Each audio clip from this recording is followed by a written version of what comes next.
Welcome back to the Me and My Cousins podcast. First, I'm going to introduce the lovely lady to my right. Ladies first. Who we have here is a keeper of the golden light codes, a guide through the portal of galactic activation, a master of high-frequency light language inspiration, and expert in assisting spiritual ascension to cosmic Christ consciousness. She has a bachelor's degree in business admin from St. Leo University, as well as liberal arts and science associate's degree, specializing in business management. We have Miss Lachelle Edmonds. Hello. Hey. Thank you for coming. Good to have you. What experience or obstacles have you went through, like, in that field as a woman? Has there been any disadvantages you might have experienced that in the beginning or anything, just being a woman in that field? I would say not only a woman, but a person of color. There's always a level of where we, as people of color, have to work harder than those that are not of, minority essence. And so I have to put in more work to show that I'm worthy to be there. Right. Get the degrees, get the certificates and stuff like that to prove my time there. So I would say that would be one of the challenges that I face. And I think others face that too. Right. So it crosses over into every Absolutely. lane, every field. Okay, so let me see. Before I even ask this question, let me see, is it top secret? Okay, no. So what's it like for a low-level contract specialist being mentored and trained by you? I mean, you maybe can't say what you're educating them on, but I can't ask you, do you use any of your cosmic consciousness abilities to reach the individuals? And can you explain on that much? I fill them out because I want everybody to know it doesn't matter your status. Right. We all got to start from somewhere. And I am no better than you just because I might have a more experience than you. Right. I am no better than you. So for me, when I'm training someone, is to make them feel comfortable to know that you can obtain the same information I'm obtaining. And sometimes I may have to read over something more than once because there's so much information that I have to apply in so many policies and stuff that changes. And you see the So there's a lot of changes. So I always make sure that the lower level contract specialists, and I like to say my teammates, right, because we're all a team, that we all obtain the same knowledge so that when we are working with our mission partners, we're able to, there's not one than the other. Right. Yeah. So how do you go about sending the vibrations to them to let them know that they're comfortable and that you all are equal and that you don't think you're better than them? What's your skill? Okay, so first and foremost, I feel like we spend a lot of time at work. Okay. A lot of time at work. So it's important to create that balance, like that workplace life balance. Right. And so I like for them to explain to me or talk to me about whatever's going on, what they don't share. I can feel, like, for instance, when we came in here, I could feel that, you know, how you were feeling. And so I pick up on that and I utilize that to make sure that I can tap into them to ease their, let's say they had a bad night. Let's say that a customer, a mission partner, pissed them off, and how to navigate and handle that. Because at the end of the day, what we do is important, but they're all experiences. Right. And every experience is a lesson. And so a lot of times we forget that even if we didn't get the result that we wanted from that experience, there's still a lesson behind it. Thanks. So it sounds like you're a super empath. I think we all are. You think everyone's an empath? I think we all have, if you want to say psychic abilities, I like to say intuitive abilities. My spirit team has told me that we have coined the term psychic here. Right. But I feel that we all have those capabilities where we can read somebody, it's just, or that gut feeling. I think it's just a matter of listening to it and acting on it. Okay. All right. So I'm gonna save my questions on that area for later because we're gonna get into that. All right. So, yeah. All right, Mr. Shep. I'm gonna make a statement. When I make a statement, I want you to expand on it. I want you to give me your thoughts based on the statement. Okay? All right. I am not a library. I am a lighthouse. You have to attune yourself to my vibration. First of all, the word not.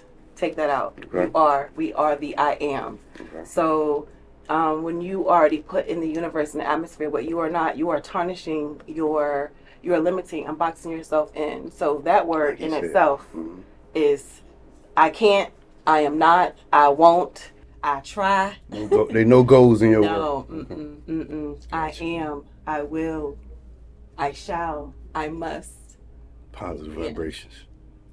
Okay. All right. So same thing. We'll using the lighthouse because you are the light. Speak it. Speak on it. Speak on it. All right. So I'll move on to the next statement. Same thing. Just expand on whatever comes to mind. Just tune in and soon you will find the vibration of self. Meaning trust yourself. For humanity, the problem that I feel humanity has is that we look outside of ourselves for the answer. Everybody want to judge you and tell you what you can and can't do. And I feel that we should trust ourselves and our gut feeling and our inner knowing. Our knowingness just simply being. Right. So you're saying people to make themselves happy and satisfied with life, they're looking for other people and places and things, and they try to look for the happiness out in the world instead of within. Comparison is the thief of joy. Yes. Say that again. Say that. Comparison is the thief of joy. Yes. Ooh, that's a mean piece right there. Yeah. Comparison is a thief of joy. Okay. I'm going to continue, Ms. Lachelle.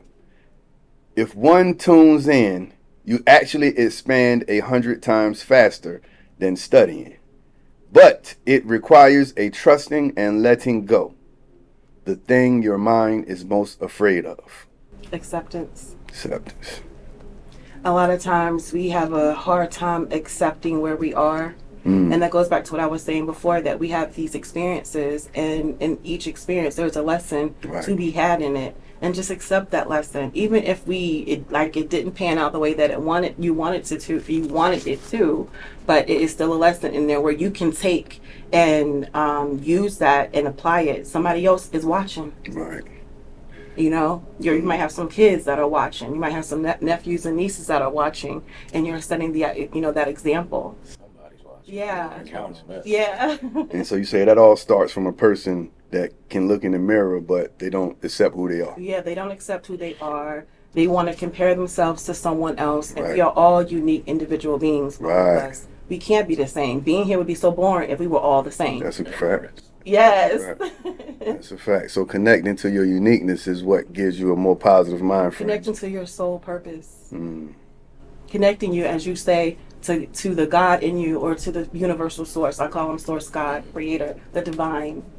So let me ask you, from your experience, why do you think it takes, from the people you've met and talked to and met in your lifetime, why do you think it takes us so long to realize our purpose or get to a point where, I know my purpose? That's a question maybe for both of y'all. Like, we get into late 30s, 40s, and then we start, I realized my purpose. I know, right. Why do you think it takes us so long? What do you think is going on and just people in general, I guess? Even those of us who get it. Okay, I think it's a programming. I think it's the programming that comes down from our educational system where, we should be meditating, we should be praying, we shouldn't take those things out. Meditation and praying to me is interchangeable. I also think that the media, every time you turn on the TV, all you see is crime-infested stuff. So they don't show humanity the positivity, or they might do little snippets of it, right? But they don't broadcast it to the masses. Like what you're doing, you know what I mean? They don't broadcast it to the masses, and the algorithms are set up to keep people who are actually working in the divine light to get those messages out in different aspects. They try to suppress those voices, but they'll put that riffraff out there, and no disrespect, but they will put that stuff out there in my opinion, to keep humanity programmed and to not really see the light within themselves. What is the loud talking for? Oh, it's this nigga. You bitch ass nigga. I never liked you nigga. This light skinned nigga. Wait a minute. Wait, you come into my home and disrespect my wife? What are you doing in my home? You will be rolled down on by my niggas. You understand? Listen, man, I don't want any problems, man. I came to talk about my son. No, you have a problem. You are in my home and you disrespect My wife. Listen, man, I'm trying to get out of I here. never like you light skinned niggas. What are you doing? You have no idea. I am a rider. My niggas What you doing, are man? riders. I came to talk to your wife about my son. You Man. That's all I came for. you man. don't need to talk to my wife. This is disrespectful to me, to my culture, Nigeria, everyone. Look, I don't want no problems, man. You just got yourself What are you a doing? problem. You understand? I am Nigerian OG. What can happen is I whoop your light skin ass. Alright? I am from the village of whoop light skin ass. Okay? Excuse me, man. No excuse. What are you doing in my home? I told you, man, I came to talk about my son. You move your hands. Don't move your hands in my home. Nigerian gangster. Okay? Man, get out of my way, man. Leave my home. Before you call the police on you right now. Get out of my home. Get out of my home right now. Leave my home. I know you just came home. I will call police right now. Police? Yes, police. You married this dude. Light skin. Light skin guy. He tried to assault me. Yes. You on your way? Okay. You following me, man? I follow you. Make sure you look real familiar when I see you, right? You used to run with that boy Josh Shabang, right? Josh Banks. You know the name. Yeah, I know the name, man. The last business we had with that boy owed me 300,000 things. Hey, Yeah, no, you owe me 300,000 things. I ain't got. What are you talking about, man? I ain't got nothing to do with you and Joshua. There ain't no 300 things. Look, I don't even deal with this life no more, Me man. say one thing. You can either come work with me, you pay me back overtime, or you give me that 300,000 things now. Listen, man. What about the third option? Dad, Back up. Right. what's going on? Who's this? Back up, puss. Nobody, son. Nobody. Go in the house of your mom, man, and I'll be back to pick you up in a couple days, okay? All right. Sure you want me to stay? Nah. You all right, big man. I'll talk to you later. Go to your mom. All right, see you later. That's you.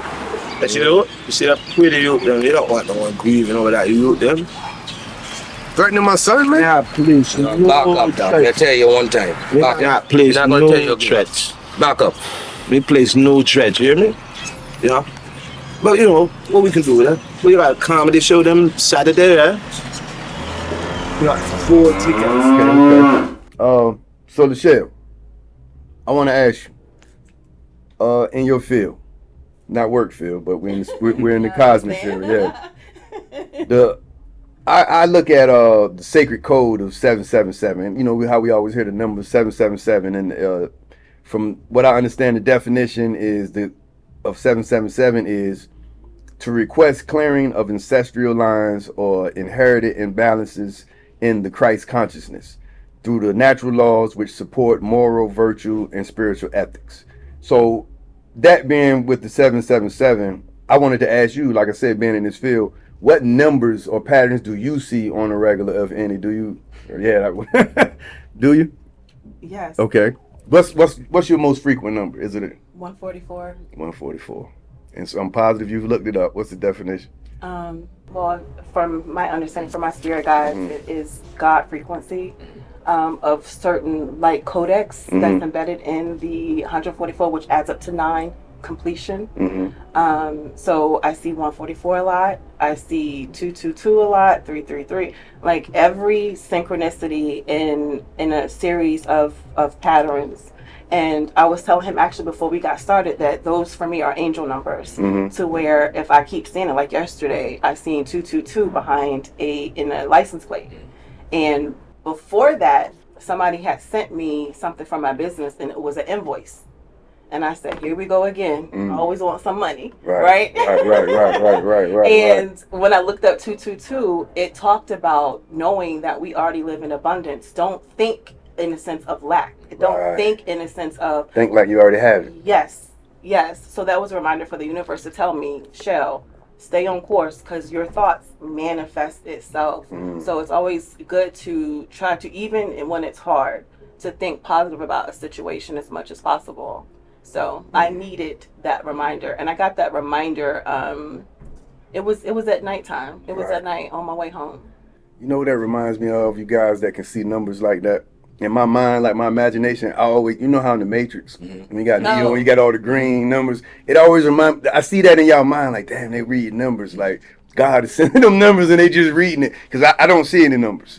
You know, so you do. Or I don't pay attention to them. I don't catch the awareness. You know what I mean? Yeah, my awareness. The awareness. universe talks to us in different ways. So the universe is going to grab your attention the way, or God is going to grab your attention the way that you are able to hear and discern and feel and see. Right, so for me, I hate math.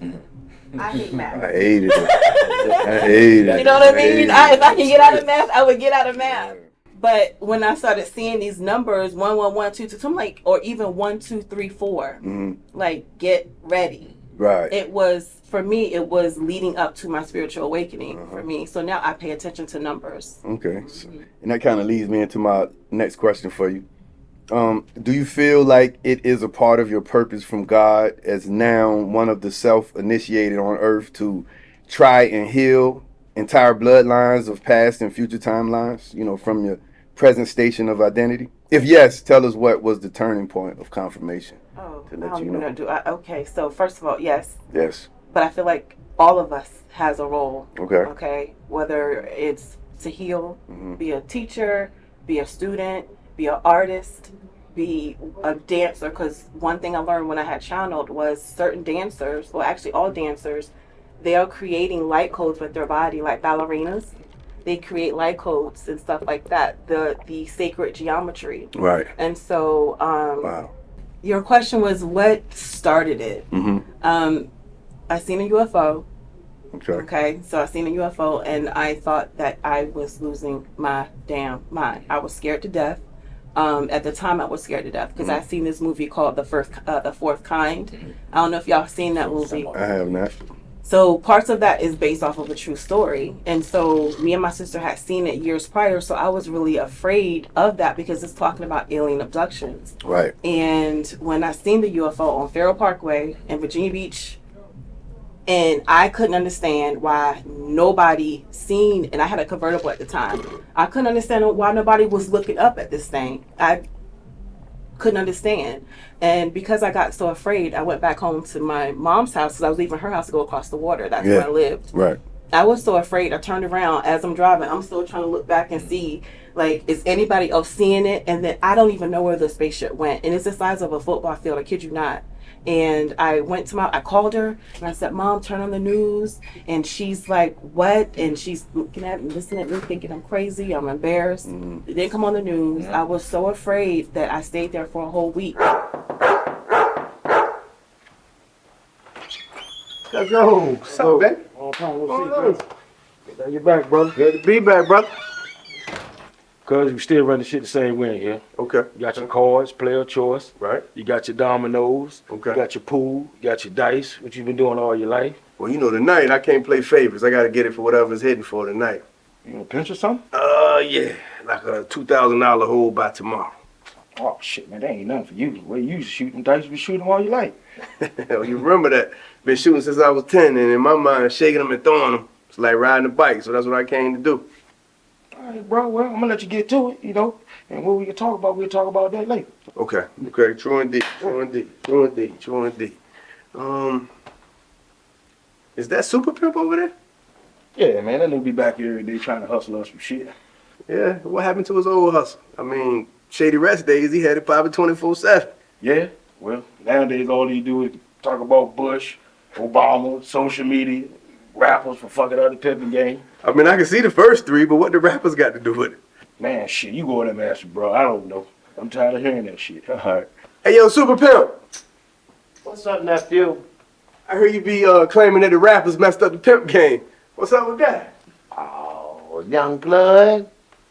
You ain't got to work at Nassau to see these jive turkeys ain't gonna be a star. You understand? Yeah. I knew when the first time I heard these jive turkeys talking about it ain't tricking if you got it. Right. I turned on the stock market channel and seen the Dow Jones was down 200. S&P was down 20. What? And the pimp industry in the whole was down 413 points. That's all in one day. No way. I ain't even checked the NASDAQ because I ain't checked the trap that day. Man, it was damn near a global market crash all in one day, young blood. Okay. I see your point when you put it like that, then. What's going on with you, though, baby? Man, I like the way you look, man. I'm just pimping how they pimp. You know it. That damn super pimp was bleeding on every set. Yeah? Paper game don't pick up for that. You gotta get a job. Yeah, I feel you, but houseman percentage still the same, right? Come on, cuz. Don't insult me like that. You know your money ain't good with me. Well, I appreciate it, cousin, because lately I need every penny I can get. So on the phone you said you had a problem. All right. Well, what can you tell me about a roster kid running around here that's, I think he do shows at Frank's and Leroy's. Shows? Yeah. You know I don't know about them shows, though. I'm in the street. You gotta give me more to go on from that. All right. Well, what can you tell me about a roster that used to do business with Joshua Bang on the mid-grade level? Oh, you talking about Shaka? Yeah, he been around for years. So with that being said, what can you tell me about this Dread kid? Oh, what a dread. He came through about 15 years ago with them Jamaicans. You know, they were doing all that killing in Newport News. Yeah, they know it was on the news. I know you remember that. Vaguely, yeah, but vaguely. Yeah, but when it got hot, you know, he came across on this side where we at. You know, he tried to stay low. He was low, but he still was putting dudes on dudes if they act right. Well, what was up with him and Joshua Bang then? Well, shit, Joshua Bang, he fronted Joshua Bang about 200 pounds. Boy home, that real low. Next thing you know, Joshua Bang came in with 1,000 on. And they're planning to rob him and lay him down. Yeah, that sounds like the Josh I know. I mean, man, Josh had stash houses, safe houses, and he had the top 3 girl houses. Yeah, so let me guess. That's when Josh Bang disappeared. Ain't seen him since. And that's where my problem come in at, right there. What do you mean? Earlier today, I bumped into the kid. He run up on me with a couple of other dreads. He trying to tell me that since me and Josh was boys, I gotta wear the bill now. So, then after that, he followed me around for the rest of the day. I mean, I just recently lost him and got him off my tail. Do you know anybody care about live or work?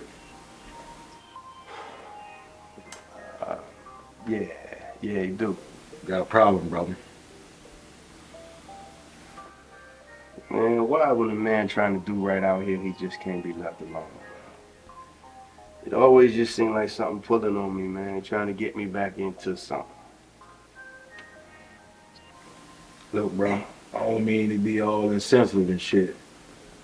But this man ain't from the goddamn little era now, these skinny jeans and this niggas wearing dresses. This man from the old school. He like you. If you old, you go. Damn, bro.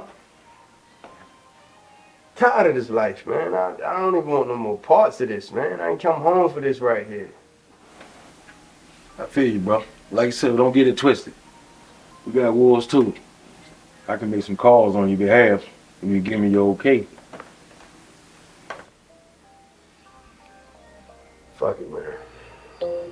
Make the calls. Consider it done. Be able to meet them tomorrow morning. I was afraid. I stayed at my mom's house.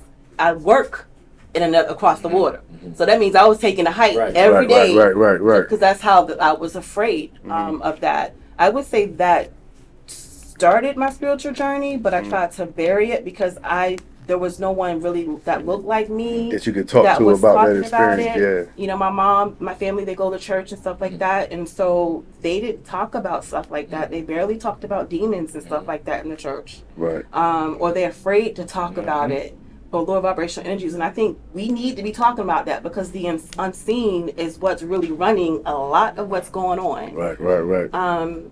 Then I went to the beach and for whatever reason, at the time I didn't like to be out on the beach in the sun. I was too cute to sweat. I just wanted, Yeah. And I was out there for about 2 hours, and my body was feeling tingly, and I thought maybe I was dehydrated. I even thought maybe I drank, like, the whatever I was drinking was doing, and I don't drink alcohol, but I was just trying to figure out why is my body feeling tingly all over. And we were out there for about 2 to 3 hours, me and my friend, and I ended up getting a download. The sun activated me that day. And so that's when I learned that when they tell you to stay out the sun, put sunscreen on, don't stare at the sun, those things actually prevent you from getting downloads. Right. So that was something that I learned. But that really, like, inserted me into saying, okay, am I having a midlife crisis? Right. What the hell is going on with me? And that before that, I would see dark in people. So if I seen an entity in someone, I could see it protruding. But the thing about it is, they seen that I seen it, and that scared me too. And I was like, "All right, do y'all see that? Did you see that thing like move out?" And who you gonna tell that to? Yeah. They gonna like, think what? you're freaking crazy. Hell, I'm like, what the hell is going on with me? Man, don't get her no more to weed, man. Look, man, I'm passing no more to guys, man. Right. So I felt isolated. I truly felt isolated. And then I had spoke to my aunt Dion, who, this is happened when I was 39, and I'm about to be 46. It happened when I was 39. I called her and I said, Aunt Dion, I called her crying. I said, I think I'm having a midlife crisis. Something's going on with me. I can feel what people are feeling. I can see real dark beings in people, and they don't even know that they think it's a part of their personality, but it's something actually influencing them. Force, yeah. Yeah, my grandmother used to stress that to me when I was young, that it was another power just influencing negativity to happen, like whispering to you. Yeah. Oh, yeah. Even like with depression and people who are suicidal, that is a entity trying to keep you from waking up. That is a energy that's trying to keep you from seeing the light within yourself and your mission. And usually they attack the ones that really are supposed to be impactful. So you're saying, like, in those suicide cases, that's mostly that. From my experience, when I tapped into the Akasha records, it's those that are supposed to, let's say, if you unfortunately unalive yourself, but you are supposed to carry a child, and that child might be somebody to help be a teacher. Big importance. Yeah. If they can cut it off at the neck. Yeah. So basically, the bigger the impact that this person is supposed to have in the Akasha records, you said that person will probably hear more or feel more of that evil energy trying to grab a hold of them or influence them, basically. Wait, say that one more time.